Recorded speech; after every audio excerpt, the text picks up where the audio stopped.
Oi, pessoal. Meu nome é Gabriele dos Santos. Sou atleta profissional de atletismo.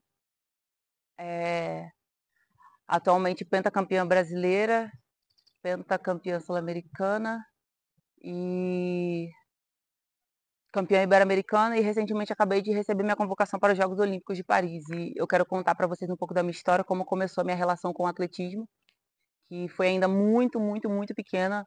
É, Começou lá nas ruas do colégio que eu estudava, atrás das ruas as ruas atrás do colégio que eu estudava, na, dentro de uma comunidade carente, dentro de uma favela do Rio de Janeiro. E dentro desse projeto social que existia na escola, a gente usava as ruas ali ao redor da escola para poder correr, fazer nossos treinamentos e tudo mais. E eu lembro que eu comecei ali com mais ou menos 9, 10 anos de idade, e foi quando eu comecei a dar os meus primeiros passinhos no atletismo. E eu lembro que nessa fase da minha vida, eu estava vivendo assim, eu era muito nova, ainda era uma criança, mas eu ainda estava tendo assim alguns divisores na minha vida, né? Porque eu sempre fui uma criança diferente, sempre fui uma criança com muita energia, sempre tive assim algumas diferenças que socialmente falando não me encaixavam em alguns padrões. E por conta disso eu era hostilizada em alguns momentos, né? Por conta do meu cabelo, por conta do formato do meu nariz, por causa do meu tamanho, por causa da, da, do tamanho das minhas pernas, do tamanho dos meus braços. Então eu era deslocada assim de alguns grupinhos sociais da escola, né, por exemplo, era o local assim que eu mais sofri alguns ataques, né, porque a gente sabe que o preconceito, ele tem o preconceito, principalmente o preconceito de racismo, ele tem várias castas, né? E naquela fase eu era muito magra, eu era negra, eu era muito alta, então eu não me encaixava naquela coisa de padrão de perfeitinha, de muito bonitinha, que as crianças daquele meu ciclo social encaravam como ideal de beleza, né? De ideal social, de coisas que eles gostavam na época. Então, assim, eu sempre fui uma criança deslocada e eu sempre fui rechaçada, sempre fui hostilizada nesse ponto. E eu lembro que quando eu comecei a dar os meus primeiros passos no atletismo, que os meus treinadores que me descobriram na época, eles viram em mim assim que eu tinha um talento, viram que eu tinha uma predisposição a um desenvolvimento atlético muito grande. E ali eles começaram a investir em mim e eu comecei a participar das minhas primeiras competições e eu comecei a ganhar, a ter minhas primeiras medalhas. E foi dentro dessa relação com o esporte que esse ciclo de distorção em mim começou a ter algum tipo de valor, porque até então eu tinha valores completamente distorcidos. Eu me achava feia, eu não me achava bonita, eu me achava muito diferente. Eu achava que eu não merecia algumas coisas, por exemplo, como amor e tudo mais. E eu achava que isso não ia. Assim, eu não imaginava, na verdade, que isso ia me levar. Isso ia levar, assim, sequelas para minha vida adulta. E conforme os anos foram passando, né, ali dentro daquelas dificuldades, estando dentro de uma comunidade, minha mãe preta, pobre, criando 2 filhos sozinha, é, desempregada algumas vezes, então assim, fazia bico, às vezes para poder me dar R$ 10 para poder ir para uma competição. Então assim, foi um começo muito difícil que eu tive no esporte. Meu pai algumas vezes saía comigo na rua pedindo dinheiro de porta em porta para poder fazer vaquinha para eu ir para as viagens, para poder competir nos campeonatos brasileiros, que eu já comecei a ir ali no começo da minha adolescência, já comecei a ter destaque, mas ainda assim precisava-se de investimento. Até o momento que eu fui treinar na Vila Olímpica do meu bairro, ali da região, que já tinha uma estrutura um pouquinho melhor, e a coisa começou a desenvolver para mim no treinamento, e eu fui crescendo, crescendo, crescendo no esporte, até o dia assim que eu parei, pensei e falei assim, acho que eu preciso voar, preciso bater asa, preciso avançar, porque eu já tinha viajado, né, já tinha visto algumas coisas fora como era, e eu queria aquilo para mim, né, porque eu amava o atletismo demais, né, aquilo era a hostilização que eu tinha em todas as outras áreas da minha vida, dentro do atletismo eu não tinha, porque dentro do atletismo eu brilhava muito. Então aquilo ali mexia muito com a minha autoestima. Aquilo ali fazia eu me sentir grande demais. Tudo aquilo de preconceito, racismo, ataque, entre outras coisas que eu tinha em outras áreas da minha vida, dentro do esporte, eu encontrei essa força assim de me sentir bem, de me sentir amada, de me sentir querida, sabe, de sentir que ali era o meu momento. Então, entre 15 e 16 anos, eu chamei meus pais para conversar Antes disso, eu já tinha falado com um treinador aí numa competição e ele, né, me explicou todo o esquema, como que funcionava, só que eu era menor de idade e eu precisava da autorização dos meus pais.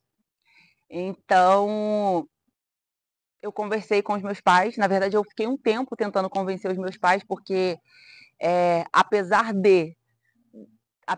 da minha família ser uma família muito simples, de origem muito simples, pobre, negra e periférica, a gente tem um resguardo familiar muito grande. Eu tive uma criação muito boa e a minha família sempre cuidou muito de mim. Eles me deram uma educação muito boa, me ensinaram valores, princípios.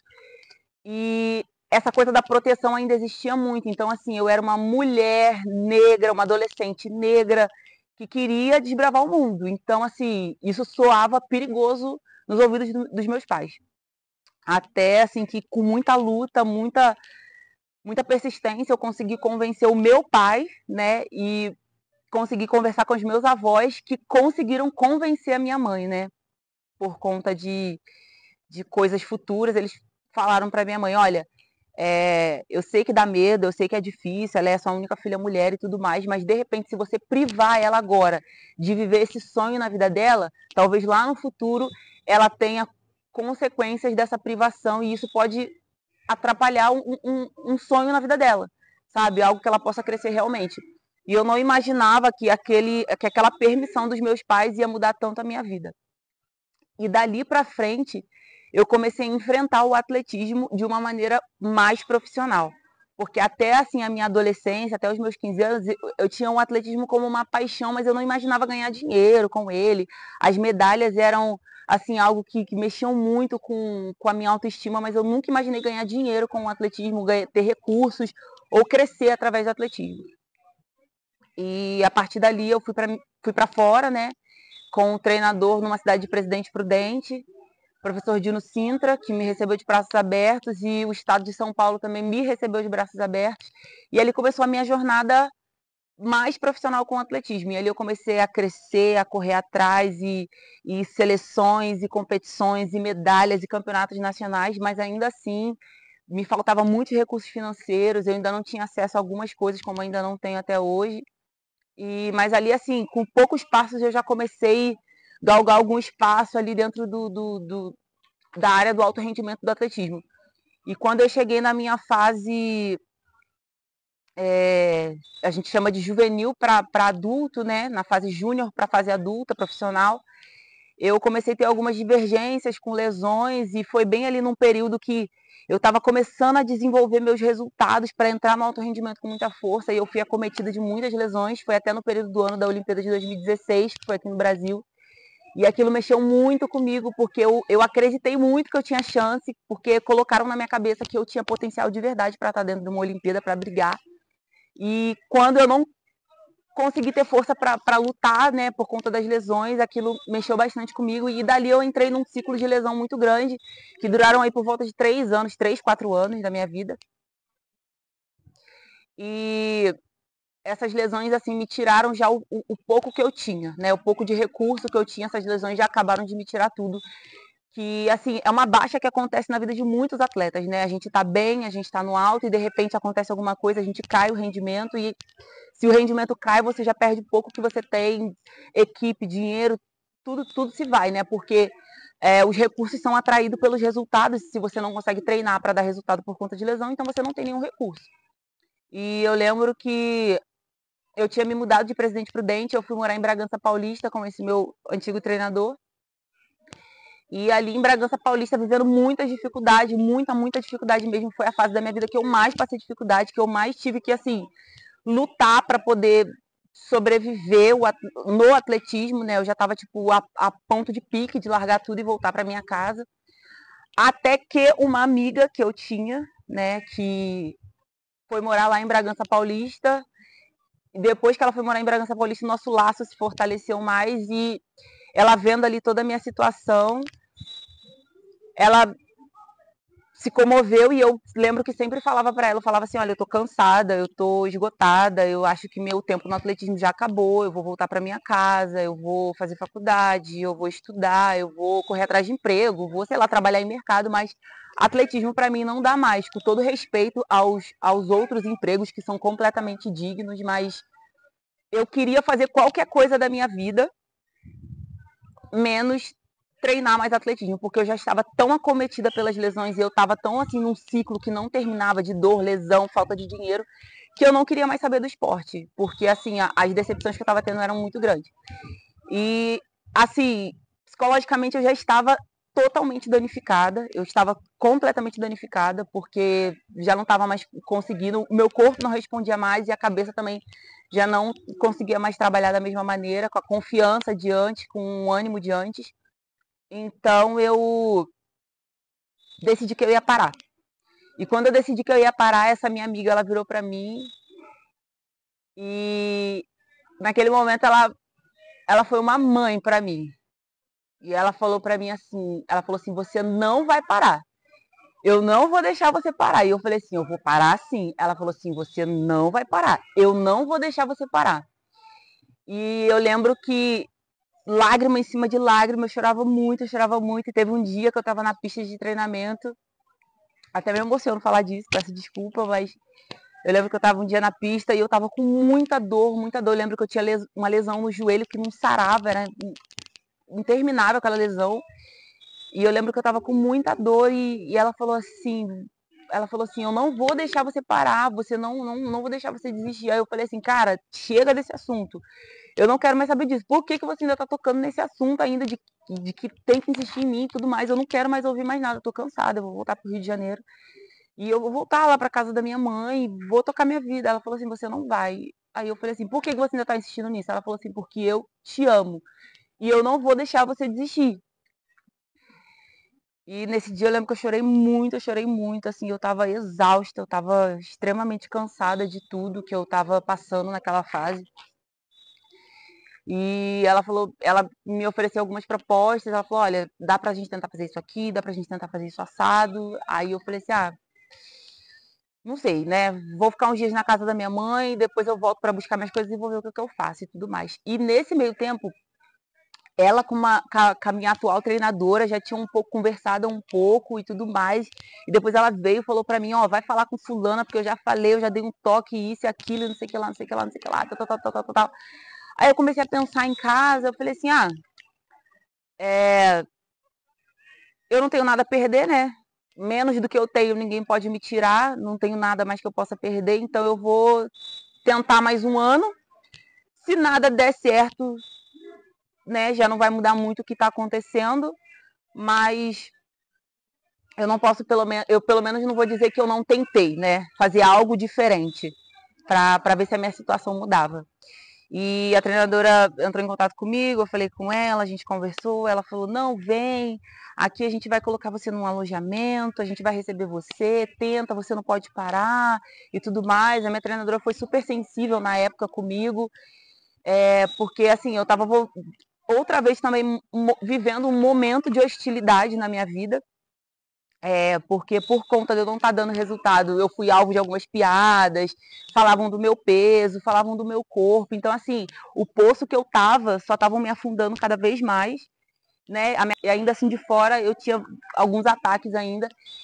E essa minha amiga, ela foi um divisor de águas na minha vida. E um dia eu falei pra ela assim, eu falei, Liliane, vou pra lá. O nome dela é Liliane Parrella. Eu falei, Liliane, eu vou pra lá. E tudo mais, e vim. E quando eu vim para São Paulo, que meus treinadores, hoje meus atuais treinadores, professor Nélio e Tânia Moura, são multimedalistas olímpicos, né? São ex-treinadores da nossa campeã olímpica Maureen Maggi. Quando eu cheguei aqui em São Paulo, eu descobri assim um universo novo, um universo de acessos, né? Através deles eu tive muitos acessos e com pouco tempo já de treinamento, assim, coisa de 5, 6 meses de treinamento, né? Tive uma adaptação rápida, mas assim, com pouco tempo de treino, eu já tive uma melhora de resultado muito rápida e muito grande. E eu lembro que nesse primeiro ano, já que foi no ano de 2019, que eu vim pra cá, foi 2019, eu vim pra cá, eu melhorei minha marca, assim, mais de 40 centímetros em competição. E eu lembro que nesse ano eu fui campeã brasileira. E já sendo campeã brasileira, eu fui destaque do campeonato nacional também. Então, assim, esse ano foi o ano que me mudou de novo. E aquela garota da adolescência, que era campeã, que era vencedora, que era, sabe, que tinha aquela autoestima lá em cima e tudo mais, aquele fogo, aquele amor, aquela essência, aquela paixão, aquilo tudo foi voltando de novo, porque eu comecei a voltar pro meu lugar de, de pertencimento, né? Quer ser de competidora, quer ser de leoa, quer brigar. Eu não tô aqui dizendo para vocês que eu não sei perder. É que aquela essência de guerreira dentro das competições, de atleta, aquela fome de entrar e brigar com raça, eu tinha perdido aquilo tinha se apagado dentro de mim. E quando eu comecei a voltar a competir, que as coisas começaram a voltar a se alinhar para mim, esse fogo voltou a se reacender dentro de mim. E daí para frente, as coisas literalmente foram só para frente mesmo. Eu comecei a ter um avanço muito grande, 2019, 2020, e no ano de 2021, quando a gente teve a nossa Olimpíada um pouco atrasada por conta da pandemia, eu lembro que eu competi bem uma boa parte da temporada, só que o ranking de pontos e o ranking de posicionamentos para índice, a coisa começou a crescer muito rápido e eu tive algumas lesões ali no decorrer do ano, mas ainda assim eu estava muito confiante que eu ia conseguir entrar nessa Olimpíada de Tóquio. E eu lembro que quando foi chegando ali no final do período para poder tentar índice, tentar a pontuação, eu lembro que eu não consegui. Eu não consegui fazer o índice, também não consegui entrar por pontos, né? Foi um ano que mais de 34 meninas fizeram o índice na minha prova, foi um ano bem forte de índice. E eu tive lesões, não consegui continuar brigando, não consegui fazer nem os pontos, nem o índice. E eu lembro que aquilo tudo mexeu bastante comigo. Eu fiquei aí uns dias muito triste. Foi um balde de água fria na minha cabeça, porque, de novo, eu achei que seria minha vez, minha Olimpíada, minha vez de brilhar, de estar lá fora. E eu vi todos os meus amigos indo e eu ficando. E mais uma vez aquele ciclo de tristeza, de, poxa, não consegui e tudo mais. E eu lembro que nessa época eu já tinha entrado no Esporte Clube Pinheiros, né? Já era atleta do Esporte Clube Pinheiros, então assim, eu já estava entre grandes, né? Já estava brigando entre grandes e eu lembro que eu fiquei de fora dessa Olimpíada e isso mexeu bastante comigo também. E passou um tempo, eu falei assim, eu preciso me levantar porque outro ciclo olímpico já está se iniciando e ano que vem tem mundial, tem sul-americano, eu preciso continuar competindo, eu não posso parar. Eu tenho que continuar lutando. E eu lembro que nesse mesmo ano de 2021, o Exército Brasileiro veio me procurar para a gente poder alinhar algumas coisas e tentar ali, de repente, entrar e participar de um edital público para tentar ingressar nas Forças Armadas. E mais uma chave estava sendo virada na minha vida, porque eu observava atletas que entravam nas Forças Armadas, se tornavam ali terceiros sargentos, né, acessavam, e eu olhava aquilo e eu almejava e eu queria, só que eu achava que aquilo ainda era uma coisa muito distante de mim. E de repente, quando o Exército Brasileiro veio falar para mim que eu teria a possibilidade, se eu tinha interesse de pleitear a vaga, que se eu gostaria de participar do edital público, né? Porque é através de um edital público aberto para todos os atletas, para todas as pessoas, e ali a gente manda nosso currículo, nossas competições do ano e etc e tal, e ali acontece, né, uma avaliação e de repente acendeu outra chama dentro de mim. Eu falei assim, caramba, acho que agora chegou o meu momento de fazer parte. E esse sonho de entrar nas Forças Armadas, ele não era só meu.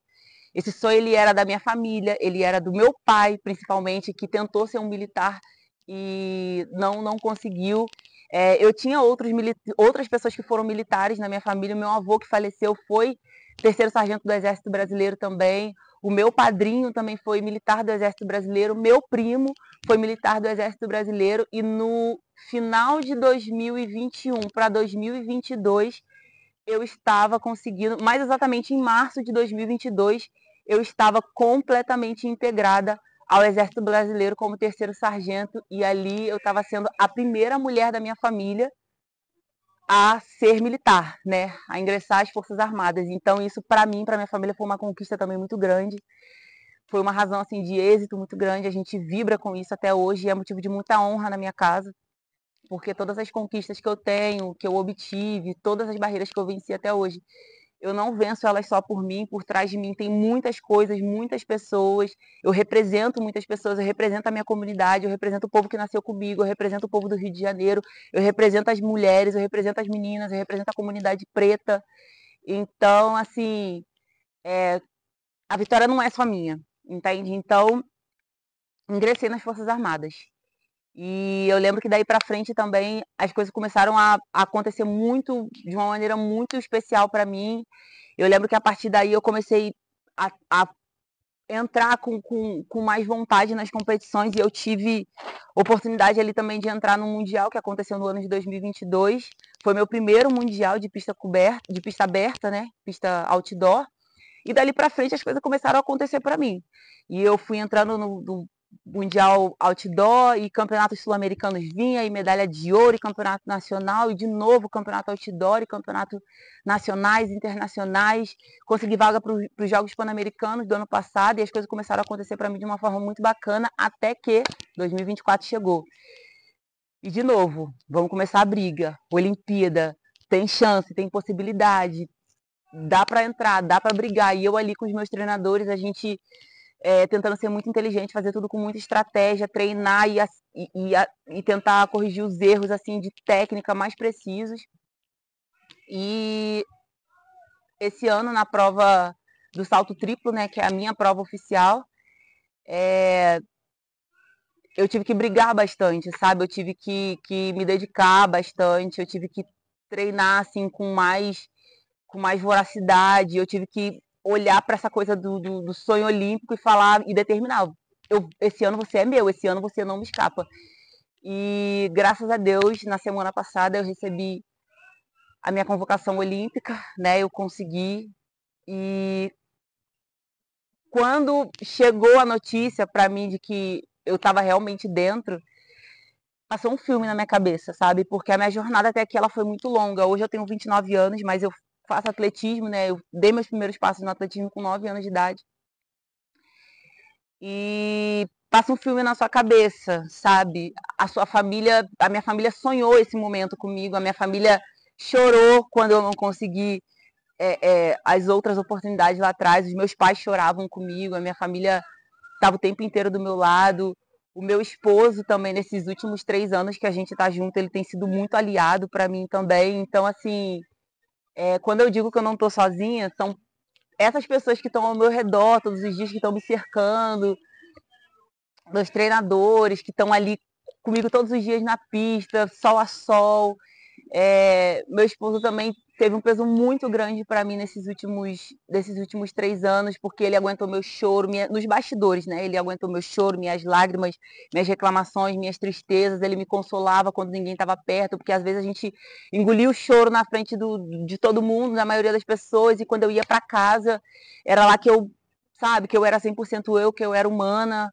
Ali eu estava sendo só a Gabi, não estava sendo a Gabi atleta, ali eu estava sendo só mais um ser humano que se frustrou e tudo mais. E ele me animava, ele me fortalecia, ele me ajudava a levantar, ele brigava comigo. Quando eu estava chateado que eu queria comer alguma coisa, ele falava, cara, dieta, não pode perder o foco. Então, assim, quando, quando a gente conquista alguma coisa, a gente não conquista sozinho.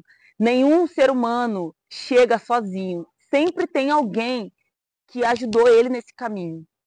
E é, baseado também na fé que eu tenho, a fé também muitas vezes ela me ajudou muito, sabe? A minha fé ela me deu várias palavras de ânimo, ela me deu várias palavras de esperança, ela me deu várias palavras de levante, ela me deu várias palavras assim de fé mesmo, de prosseguir, de não desiste. Hoje não deu, mas amanhã vai dar. O amanhã pertence a Deus. Deus tem um futuro lindo preparado para você. Você não pode desistir. Tá doendo hoje, tá sofrendo hoje, mas amanhã você vai conseguir. É isso que a minha fé prega bastante, sabe? E o trabalho duro. E o trabalhar com perseverança. A minha fé, ela acredita que você vai comer e colher do trabalho das suas mãos. Então você não pode desistir de trabalhar duro, de plantar, de semear aquilo que você quer.